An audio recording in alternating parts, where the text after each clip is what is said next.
Hello, this is Bon Clement. This is the tour for Property Mgmt Pro.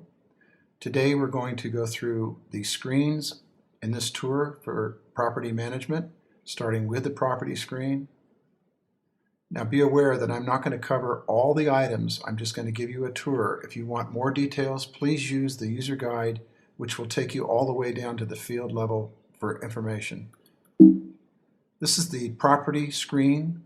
When you come to the property screen, you want to open by putting in the actual property address where the property is located. This should include the apartment or unit if it is an apartment or a unit. And it will automatically add, when you add this, will add this to the rolling scrolling list at the top. And you can scroll this list when there's enough properties in there. If you want to change from one property to another, click the arrow at the end of the property ID. Looking at this screen, there's also a pictures portal where you can add photos of the property both inside and out. There's no limit to the amount of portal icons or pictures you can put in there, but make sure that they are at 200 kilobytes or below, and the maximum size that the iPad can handle is about 400 kilobytes. Maintain about 200 if you want to keep the iPad running quickly. Also on this screen, there's a list view if you want to go to list view, new records, delete records, find mode, and show all. This screen is the parent record, which means that you can add new records here. If it does not have a parent record or it has a lock on it, showing it a closed lock, do not create records in that screen. Let's go back to the main menu. This is the property table, which lists all the property in a table. If you wanted to print it, you can use the find to locate a property if you want to. To get back into the screen, go ahead and click on the blue arrow, which will take you back to the property screen. The next place we're going to go is the owner screen. Let's go back to the main. Go to owner. The owner screen provides information about the property as far as the owner is concerned. This right here shows if this is an individual property owner, or if the property owner has a support group like a company or realtor managing the property for them, then they would be listed here. You would put your company contact for your insurance down here, and also whoever the property owner manager might be, as far as if there's a management company. This is an area where you can put in information about the property to show a break-even analysis, lease terms, and insurance information. There's an accounting screen where you're accounting for both expenses and income for the owner. There's an accounting report that will show the report for the income and expenses for the owner. There's an owner property inventory, both a report and by address. You can get one for the property or you can pick by address. And this is a list of all the items that the owner has placed in the residence, where there would be value to them, where they would show a replacement value for damage or insurance requirements. There's a property services where you have a service company, and also an owner maintenance report where you show all the maintenance on the properties for the owner. There's an advertising screen where you're tracking advertising cost if you're advertising the property for leasing.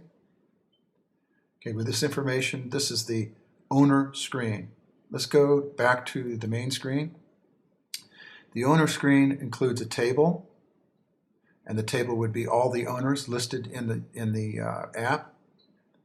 You can get back to the main screen for the property owner, and then back to the main. Now we're looking at owner maintenance screen. This is the report for maintenance, which shows all the maintenance in a summary by the property, and you can use the find in order to find the property if you need to find the property. Let's go back to the main screen again. This is the owner inventory report, and the owner inventory report tracks all the properties for this client if you want to go listing by the property owner, and it would show you the value plus the individual items and the summary for them. To go back to the property, click here, go back to the main. Then there's the owner inventory addresses. You can go by address and do the same thing in a report. Then there's the owner advertising report and owner accounting report. The owner accounting report obviously takes care of all the costs and everything, that expenses and income for the owner, and shows them independently and summarized. Now the tenant screen. The tenant screen is where you add tenants, and you can have as many tenants over the history of the property for this particular property. You add a new line for each time you have a tenant, and you also show the terms and everything for the tenant for lease and the length of time. And there's a property information screen for the tenant who's coming in, showing information about the tenant and his location where he's moving from to come to this new tenant location. So you have a history here. Paid a lot of attention to the first screen here. The tenant name needs to be typed in here on this screen, and then after each time that it's called for anyplace else on the tenant screen, it's a drop-down list where you pick it. If you go to the drop-down list and type it in, or you don't put it in over here and then take it from here, it will screw up the record and cause a what we call an orphaned record. This is explained in the user guide. There's also contact information for the employer and that kind of information for each tenant. There's also a tenant billing screen that tracks all the tenants' payments for the tenant billing. It has a billing report and a billing statement. The statement is important because in the statement you can send this out or email it out to the individual tenant, and if he has a balance due or back payment due, it'll show in this. It'll show the balances due and the current tenant amount owed. In this screen you put your own company information as far as how you want to be shown in the billing for this. That's typed right into this space. Let's go back to the tenant. There also is a maintenance screen. In the maintenance screen, this is for maintenance companies that are used to provide maintenance. There's a to-do list where if there's on a piece of property, if there's things to be done, you list them. And then there's a property owner information portal where this is the property owner for this and notes down at the bottom. Let's go back to the main screen. You can see that the maintenance information ends this part.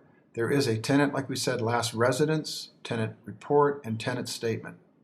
This is the end of this tour. If you need support, please use the support icon in the corner to get the support site. Thank you.